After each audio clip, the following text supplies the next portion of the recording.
오늘 살펴볼 주제는 주님의 교회의 영속성에 대해서 한번 살펴보려고 하는데요.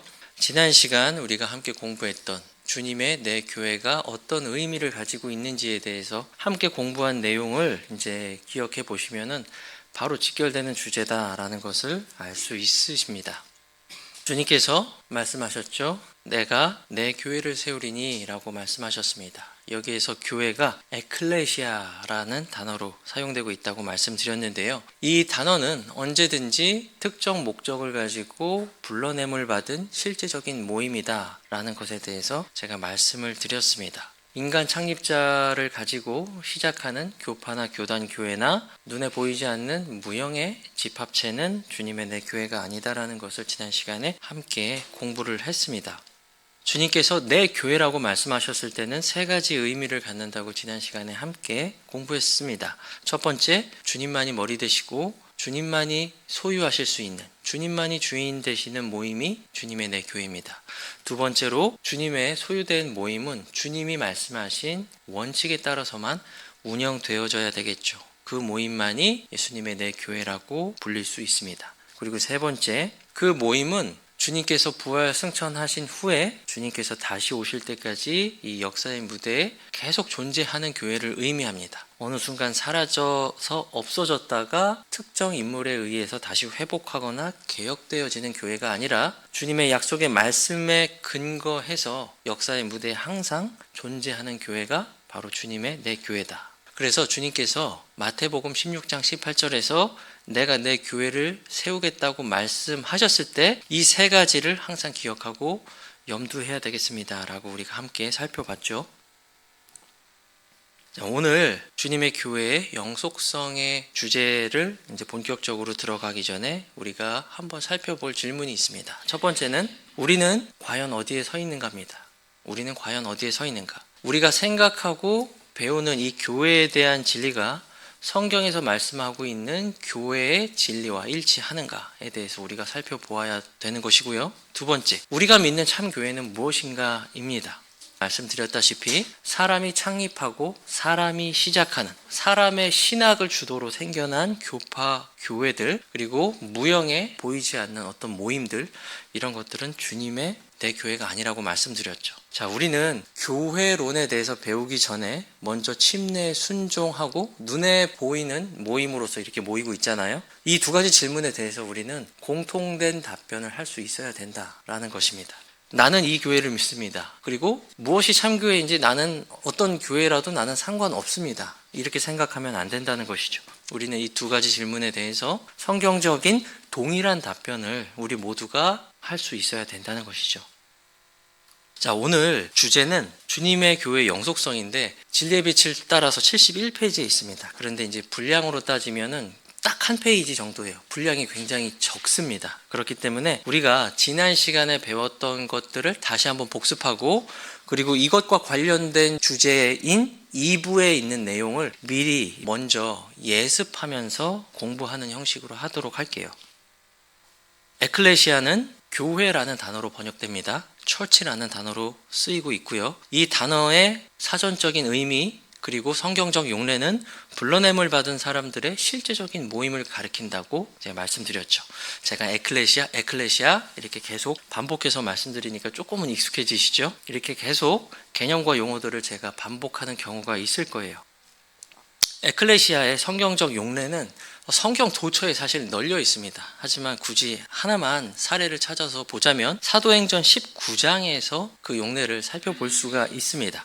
자, 첫 번째, 19장에서 사도 바울은 다이아나 여신을 숭배하는 에베소라는 도시에 가서 복음을 선포합니다. 그런데 문제가 생기죠. 왜냐하면 바울이 복음을 선포하면서 동시에 이런 말들을 했기 때문이에요. 손으로 만든 것은 신들이 아니라고 이제 바울이 말했기 때문입니다. 그 당시에 다이아나 숭배로 인해서 굉장히 많은 이득을 얻었던 그런 상인들이 있습니다. 은세공업자들이었는데요. 지금 인사동 가면은 그런 물품들 많이 팔고 있잖아요. 특정 종교 물품들. 마찬가지로 이때도 다이아나 여신 숭배를 통해서 많은 수익을 얻었던 그런 조합이 있었다는 것입니다. 데메드리오라는 사람이 대표로 동종업계에 있던 많은 은세공업자들을 소집합니다. 제가 읽어드릴게요. 그가 같은 생업을 가진 직공들을 함께 불러 이르되 선생들이여 그대들도 우리가 이 기술 업종으로 재물을 얻고 있다는 것을 아느니라 등등 이렇게 이제 얘기를 하죠. 이제 바울의 선포로 인해서 이 이득의 손해를 볼 일이 생겼기 때문에 이제 소집을 합니다. 자, 어떤 특정 동기에 의해서 불러냄을 받은 무리들이 등장합니다. 그들이 바로 은세공업자들이에요. 그들은 29절에 극장이라는 실제적인 장소에 모여서 폭동 형식으로 모임을 갖죠. 이들의 목적은 분명합니다. 자신들의 영업이익을 지키고 이 영업이익에 방해가 되는 사도 바울이라는 사람을 없애기 위해서죠. 자, 이것을 볼 때 에클레시아란 실제적인 장소에서 특정 목적을 위해 불러냄을 받은 사람들이 모이는 것이다 라는 것을 볼 수가 있죠. 하지만 이런 폭동의 무리 집회가 주님의 내 교회가 될 수는 없잖아요. 주님의 내 교회는 오직 주님만이 소유하실 수 있는 교회입니다. 하지만 사도행전 19장에서의 에클레시아는 다이애나 여신이 주인이 되고 다이애나 여신이 소유하는 모임이죠. 이것은 주님의 내 교회는 아닙니다. 주님의 내 교회는 오직 주님만이 주인 되시고 그분의 말씀의 원칙대로만 운영이 되고 또 그분의 모임은 역사적으로 영속하는 모임이다 라고 볼 수가 있습니다.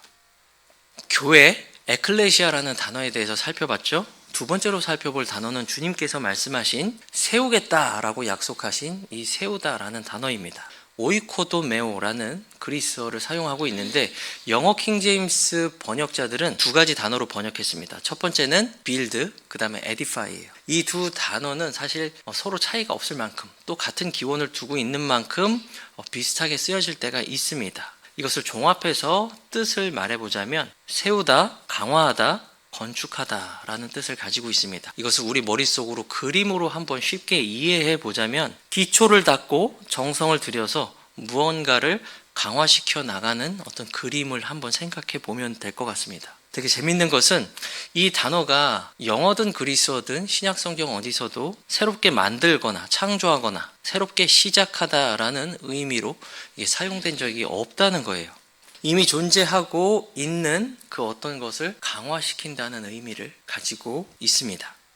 우리가 성경 여러 구절들을 한번 살펴보도록 하겠습니다. 이것은 앞으로도 제가 이제 계속 말씀드리고 살펴볼 거예요. 사도행전 20장 32절을 보면은 사도 바울이 에베소 지체들에게 이렇게 말하죠. 이제 형제들아 내가 너희를 하나님과 그분의 은혜의 말씀에 맡기노니 이 말씀이 너희를 능히 든든히 세워 라고 말하고 있습니다. 제가 방금 말씀드렸던 영어 단어, 헬라어 단어가 그대로 사용되고 있습니다. 오이코도메오 빌드. 자, 이것은 새로운 교회를 창조하거나 없었던 교회를 만들거나 한다는 뜻이 아니라 이미 있는 교회를 강화시키고 세워나가겠다는 뜻이죠. 자, 사도행전 9장 31절입니다. 온 유대와 갈릴리와 사마리아에서 교회들이 두루 안식을 얻고 든든히 세워지며 라고 말하고 있죠. 자, 여기에서도 동일한 단어가 사용됩니다. 자, 그런데 이 교회가 새롭게 창립되거나 세워진다는 것이 아니라 기존에 이미 존재하고 있던 교회들을 강화시키고 세워간다는 의미로 사용이 되었습니다.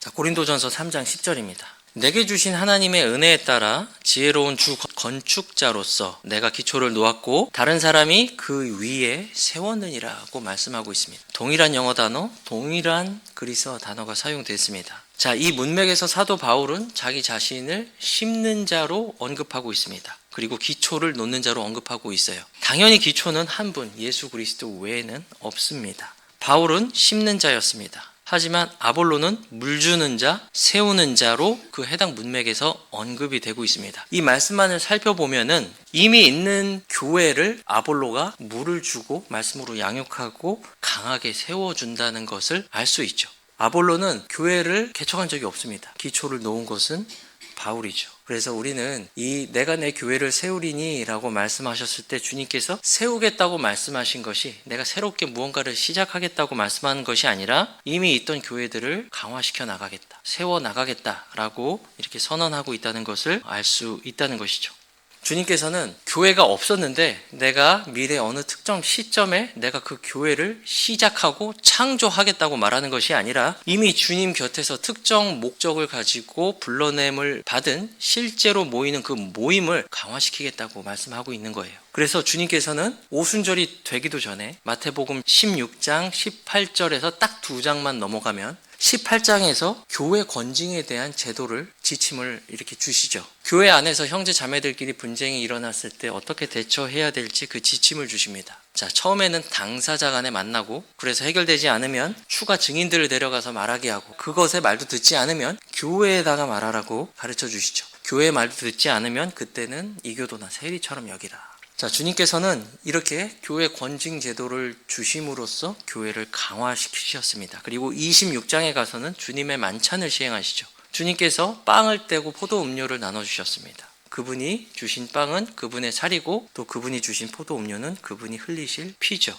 주님께서는 이렇게 주님의 교회를 강화시키십니다. 그리고 28장에서 교회에게 지상명령을 주시죠. 모든 민족들을 가르치고 침례를 주고 또 주님의 명령들을 가르쳐 지키라는 명령들을 주셨습니다. 이 슬라이드에 언급되진 않았지만 사도행전 2장에 가면 성령님으로 침례 주시리라는 말씀을 성취시키면서 유약하고 조금은 부족했던 교회를 능력으로 가득 채워주십니다. 자, 이렇게 주님께서는 내가 내 교회를 세우리니 라는 이 말씀을 지속적으로 주님의 공생의 가운데에서도 계속 실행하셨다는 것이죠.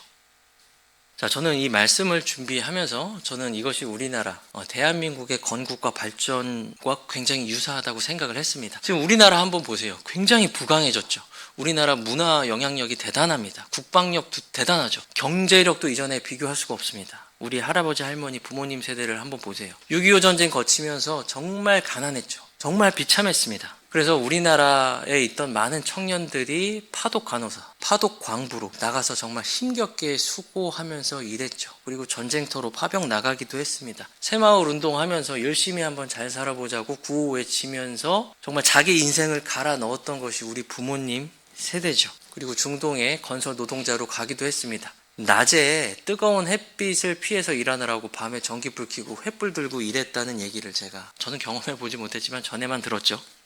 어떤 사람은 지금 부강한 이 화려한 모습의 대한민국만을 대한민국이라고 바라보고 싶을 수도 있습니다.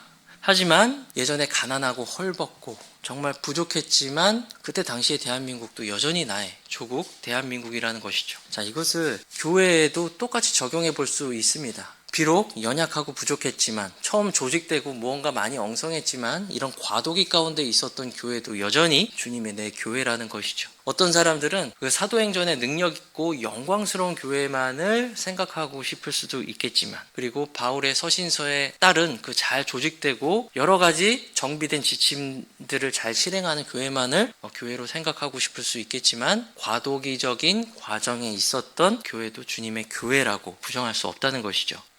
자, 여러분의 교회는 어떤 것이 참 교회입니까? 우리가 처음 질문했던 그 2가지 질문에 대해서 우리가 대답할 수 있어야 되겠죠. 처음 주님께서 내가 내 교회를 세우겠다고 말씀하신 그때부터 지금까지 주님의 교회는 영속적으로 항상 이렇게 존재하고 있다는 것입니다. 그리고 그 모임은 주님께서만이 주인 되시고 소유하시는 모임이고, 주님께서 말씀하신 신약 성경의 원칙에 따라서만 운영이 되는 교회입니다. 이 교회는 역사에서 한 번도 사라진 적이 없습니다. 자, 이것을 이해하는 것이 왜 중요하냐? 이것은 우리의 신앙의 열매를 맺는 데 있어서, 영적으로 성장하는 데 있어서 직접적으로 연관이 있기 때문입니다. 만약에 이 바른 교회관이 세워져 있지 않으면 우리는 주님과 올바른 관계를 맺거나 아니면 구원받은 다른 성도들과 올바른 관계를 맺는데 어려움을 겪게 됩니다. 우리는 주변에서 이런 것들을 직간접적으로 경험하고 있잖아요. 아무리 내가 성경을 많이 알고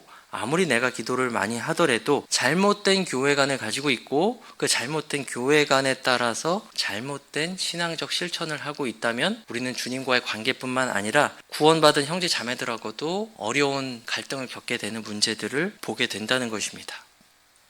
교회의 영속성을 공부하는 것의 중요성은 우리가 기존에 있는 세속 역사가들이나 주류 신학계에서 기독교 역사를 이분법적으로 가르치고 배우고 있기 때문입니다. 여러분 익숙할 거예요. 저도 기존의 교단 신학교를 다니면서 공부하면서 오랜 시간을 그렇게 배우고 알았습니다. 저뿐만이 아니죠. 우리나라 교회라고 이렇게 다니시는 분들 보면은 이렇게 이분법적인 기독교 역사관에 근거해서 교회 역사를 이해하고 있습니다. 로마 카톨릭이 참 교회이고 이 교회가 오래돼서 부패하고 타락하다 보니까 16세기에 이르러서 종교개혁을 통해서 참된 개혁교회가 시작됐다. 자, 이것은 낯선 이야기가 아니죠. 대부분 이렇게 알고 있습니다. 대부분의 교회, 대부분의 제도권 신학대학에서 이렇게 교수들이 가르치고 학생들은 이렇게 배우고 있습니다. 자, 그래서 이것은 낯선 것은 아니에요. 하지만 이것이 100% 성경을 반영하느냐라고 질문한다면 여러분은 어떻게 생각하십니까? 그렇지 않을 것입니다. 왜냐하면 주님의 교회는 약속의 말씀에 근거해서 영속적인 성격을 가지고 있기 때문이죠. 이것들을 우리가 여과 없이 그대로 받아들이고 우리 믿음의 실행의 기준으로 이렇게 설정을 하게 된다면 치명적인 문제점이 있습니다. 주님의 교회가 16세기부터 어떤 특출난 인물들을 통해서 새로 시작이 됐다면 1500년 동안에는 교회는 어디 있었습니까? 없었나요? 그런 결론에 도달할 수밖에 없게 되죠. 논리적으로. 그리고 로마 가톨릭 교회가 참된 교회의 시작이고 뿌리가 되는 모체가 되는 교회라면은 적어도 300년 동안은 교회가 없었다는 결론을 내릴 수밖에 없게 된다는 것입니다. 이것은 내가 내 교회를 세우리니 지옥의 문들이 주님의 교회를 이기지 못할 것이라고 말씀하신 그 약속의 말씀이 실패했다는 논리적 결과로 이어질 수밖에 없다는 것이죠.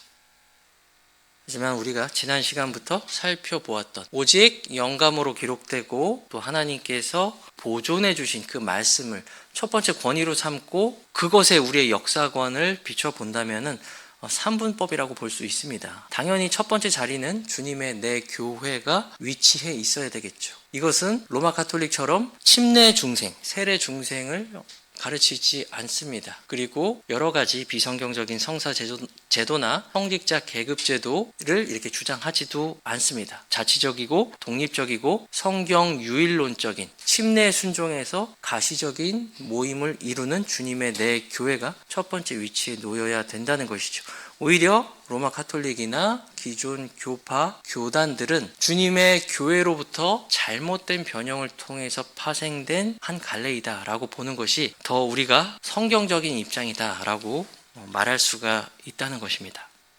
지난 시간에 미리 앞당겨서 한번 살펴보았는데요. 주님의 내 교회에 어울리지 않는 두 가지 키워드가 있죠. 그것은 바로 회복과 개혁입니다. 회복이라는 것이 어울리지가 않죠. 왜냐하면 역사상 항상 있어 왔기 때문입니다. 왜냐하면 회복은 없었다가 다시 어느 순간 이렇게 회복돼서 생겼다는 것을 가정하고 있기 때문입니다. 회복은 주님의 내 교회에 적용될 수가 없습니다. 개혁도 마찬가지입니다. 만약에 성경적 의미에서의 개혁이라면 우리는 해야 됩니다. 잘못된 것이 있으면 돌이키고 회복하고 회개해야 되겠죠. 하지만 세속 사가들이나 주류 신학계에서 말하는 그런 로마 카톨릭에서부터의 개혁이라면 우리는 그것은 성경을 믿는 사람들로서 받아들이기가 매우 어렵다는 것이죠. 자, 이 모든 단어들에는 치명적인 모순이 있습니다. 주님의 말씀도 실패한 기간이 있다라고 하는 것을 전제하고 있고 이교도 우상숭배가 교회가 뿌리다라고 인정하게 만드는 그런 기만이 숨어 있다는 것입니다.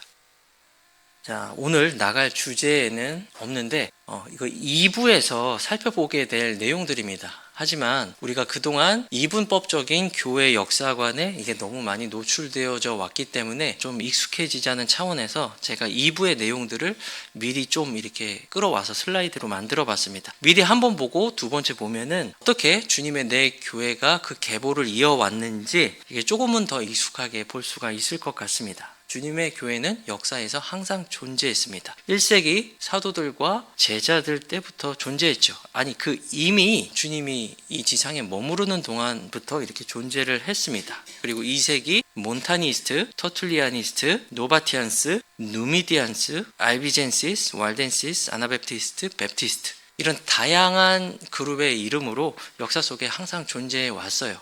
자, 여러분 어떻게 생각하세요? 역사라는 게 100% 사실에 기반해서 기록되었다고 생각하시나요? 제 생각에는 그렇게 생각하시는 분은 없을 거라고 생각을 합니다. 지금도 역사라는 것은 힘의 논리로 적용이 되죠. 독도가 누구 땅이냐, 한복이나 김치가 어느 나라 것이냐, 어느 나라 문화냐, 이것이 무엇이 사실인지는 두 번째, 세 번째입니다. 제일 첫 번째 우선순위가 뭐냐면 힘이죠. 힘 있는 자의 것이 되는 것입니다. 독도든 울릉도든 아니면 우리나라 그 어떤 문화든 힘 있는 나라의 문화가 되는 것이죠. 역사도 마찬가지입니다. 20세기의 역사는 그렇게 힘의 논리에 따라서 이렇게 기록이 되어 왔습니다.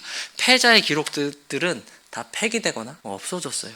왜 16세기에 이르러서 비로소 참된 교회가 생겨났다고 왜 사람들이 믿죠? 우리가 합리적으로 생각을 해본다면 중세 1000년이라는 시간에 압도적인 힘과 권력을 가지고 있는 거대한 종교 체제가 그 치세를 했기 때문이에요. 우리가 합리적으로 그렇게 생각해 볼 수 있지 않을까요? 자, 하지만 그렇게 박해 가운데 주님의 내 교회에 대한 모든 기록들이 파괴된 것처럼 보이지만 우리가 성경이라는 안경을 끼고 역사를 잘 살펴보면은 이 거대 종교 체제가 미워하고 핍박했던 그룹들이 있습니다. 이 사람들이 미워했다는 것은 반대편이 무언가 맞을 수도 있다는 것을 시사하지 않을까요? 그래서 우리는 성경이라는 안경을 끼고 이 역사를 살펴봤을 때 부패하고 타락한 종교 기관들로부터 박해받았던 그 반대 그룹들에 대해서 한번 자세히 살펴볼 필요가 있습니다. 이 사람들은 그저 로마 가톨릭이 말하는 것처럼 이상한 교리를 믿던 이상한 사람들이 아니었어요. 이 사람들은 침례 중생을 거부했습니다. 유아 세례도 다 거부했어요. 그리고 성직자 중심 체계, 그 모든 것들을 부정했습니다. 그리고 로마 가톨릭에서 주장하고 있는 모든 비성경적인 성체 성사들도 다 거부했습니다. 보편적인 교회론 다 거부했습니다. 실제적으로 믿는 모든 거듭난 사람들이 물침례에 순종하고 실제적으로 모임을 이루었습니다. 이 사람들은 모여서 오직 성경만을 최고의 권위로 삼고 오직 예수 그리스도만을 교회의 유일한 머리로 삼았어요. 자, 그렇다면 우리가 합리적인 의심을 해볼 수 있겠죠. 그런 거대하고 부패한 종교 체계에 미움을 받았던 이 사람들이 성경적인 안경을 쓰고 보면은 사실일 수도 있겠구나라고 우리가 생각해 볼 수 있다는 것입니다. 이거 2부에서 한 번 더 자세히 살펴보게 될 텐데요. 이 이름이 사실 익숙한 이름들은 아니라 미리 한번 끌어와서 슬라이드로 한번 작성을 해 보았습니다. 다음에 한번 보실 때는 조금은 더 익숙하게 이 이름들을 접하실 수 있을 거예요.